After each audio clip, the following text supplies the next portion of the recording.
Clara Dubois, comme chaque matin, s'installe à sa table préférée dans le coin du petit café littéraire.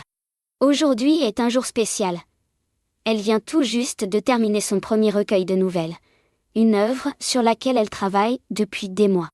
Le même manuscrit, soigneusement relié, repose sur la table à côté de sa tasse de café. Elle attend avec impatience l'arrivée de son éditeur, qui doit le récupérer dans l'après-midi. Le café est animé, comme toujours.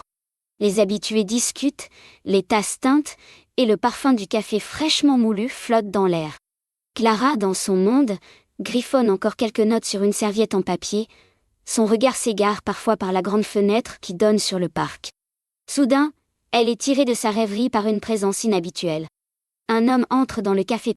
Il est grand, vêtu d'un long manteau sombre et porte un chapeau qui masque en partie son visage.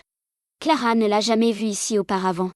Il se dirige lentement vers le comptoir, commande un café noir, puis s'assied non loin d'elle, fixant étrangement le manuscrit posé sur la table.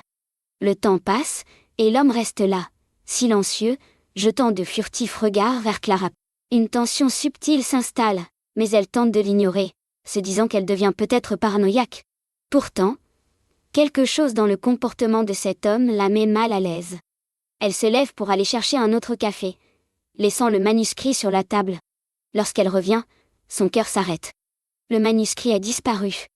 Elle regarde autour d'elle frénétiquement, mais l'homme au manteau sombre est déjà parti. Clara sent une vague de panique l'envahir.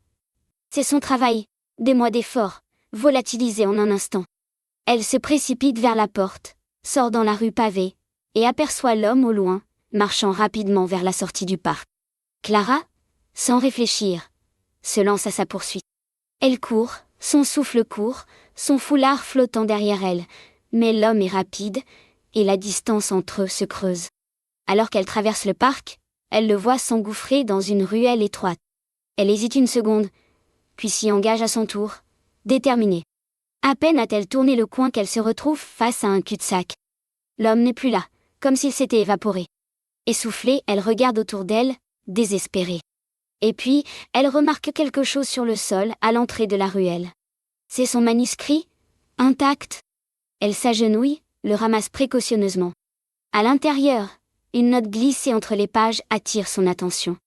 Sur ce morceau de papier, quelques mots griffonnés à la hâte. « Vos histoires m'ont captivé, ne cessez jamais d'écrire. » Un admirateur secret. Clara reste figée, le manuscrit serré contre elle. L'homme n'était pas un voleur, mais un lecteur mystérieux.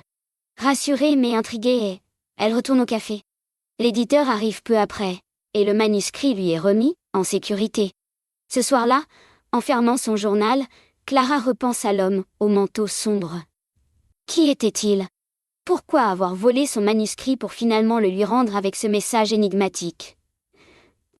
Une part d'elle est tentée de le découvrir, mais une autre préfère laisser planer le mystère. Peut-être pour un futur roman.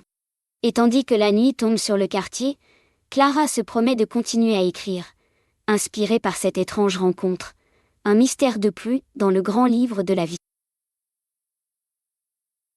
Si vous avez aimé cette vidéo, n'oubliez pas de mettre un petit like, ça fait toujours plaisir. Et si vous ne l'avez pas encore fait, abonnez-vous à la chaîne pour ne pas manquer les prochaines aventures.